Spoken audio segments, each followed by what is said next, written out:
Hello বন্ধুরা, আমি Sonai. Education academy চ্যানেলে তোমাদের অনেক অনেক স্বাগত। আজকে পরিবেশবিদ্যার প্রথম অধ্যায় অর্থাৎ বাস্তুবিদ্যার নীতিসমূহ এই চ্যাপ্টার থেকে 50টি এমসিকিউ নিয়ে এসেছি। খুবই ইম্পর্টেন্ট এমসিকিউ। এই অধ্যায় থেকে 20টি এমসিকিউ আসবে। চলো 50টি এমসিকিউ দেখে নিই। জীবমণ্ডলের একক কাকে বলে? জীবমণ্ডলের একক বাস্তুতন্ত্রকে বলা হয়। জীবমণ্ডলের সবচেয়ে গুরুত্বপূর্ণ গ্যাসটি অক্সিজেন। প্রাথমিক উৎপাদকের প্রধান কাজ হচ্ছে খাদ্য তৈরি করা। সমুদ্রের বাস্তুতন্ত্রকে বলা হয় স্থায়ী বৃহত্তম বাস্তুতন্ত্র। গৌণ উৎপাদক বলতে বোঝায় তৃণভোজী প্রাণী।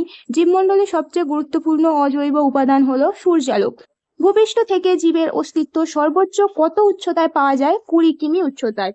বায়ুমণ্ডলের প্রধান গ্যাসীয় উপাদান কি? নাইট্রোজেন। খাদ্য পিরামিডের ধারণা দেন প্রথম জি এলটন। পৃথিবীর জলমণ্ডল ভূপৃষ্ঠের কত শতাংশ জুড়ে আছে? 71%। শক্তির পিরামিডে কোন স্তরে শক্তি সর্বাধিক? নিম্ন স্তরে। এটা কোন স্তরে হবে? ঠিক আছে। 12 হচ্ছে 10% শক্তি সূত্র প্রয়োগে কোন কোন ক্ষেত্রে? 10% শক্তি সূত্র প্রয়োগ হয় কোন ক্ষেত্রে? খাদ্য শৃঙ্খলের শক্তি প্রবাহ ক্ষেত্রে।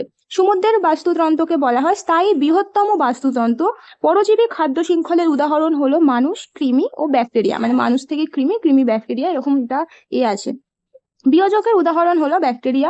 ট্রপিক লেভেল হলো পুষ্টির স্তর। বিয়োজকের একটি উদাহরণ হলো ব্যাকটেরিয়া। ইকোলজি শব্দটি প্রথম ব্যবহার করেন হেগেল। স্ট্যান্ডিং ক্রপ বলতে কি বোঝায়? বিভিন্ন খাদ্য স্তরের সমস্ত জীব। এটা ভেরি ভেরি ইম্পর্টেন্ট। পৃথিবীর স্থায়ী বৃহত্তম বাস্তুতন্ত্র হলো সমুদ্রের বাস্তুতন্ত্র।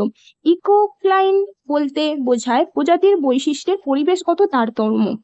জীবমণ্ডলের সবচেয়ে গুরুত্বপূর্ণ অজৈব উপাদান কোনটি? সূর্যালোক।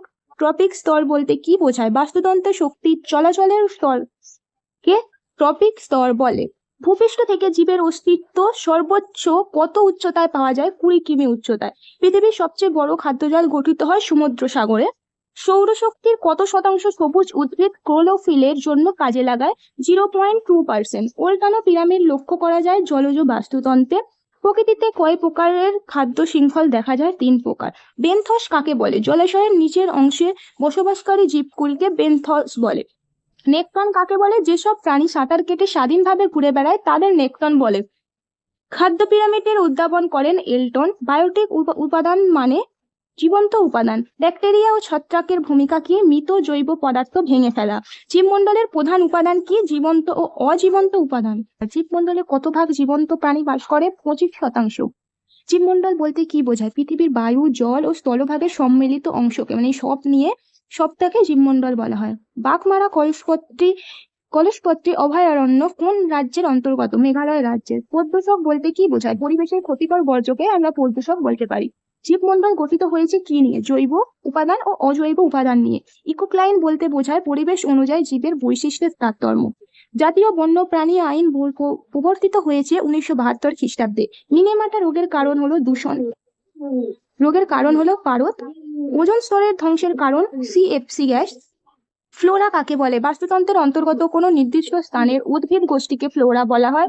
বায়োটা কাকে বলে? কোনো নির্দিষ্ট ভৌগোলিক স্থানে নির্দিষ্ট সময়ে উপস্থিত বাস্তুতন্ত্রের প্রাণী ও উদ্ভিদের সমষ্টিকে বায়োটা বলা হয়। খাদ্যস্তরের অপর নাম ট্রপিক লেভেল। বাস্তুতন্ত্রের উৎপাদন নিয়ন্ত্রক হলো সূর্যালোক। ইকোসিস্টেম প্রধান উপাদান হলো খাদ্য শৃঙ্খল ও বিয়োজক। তো বন্ধুরা, এই ছিল আজকের 50টি এমসিকিউ পরিবেশের। এগুলো ভালো করে করবে তোমরা, আশা করছি কমন পাবে।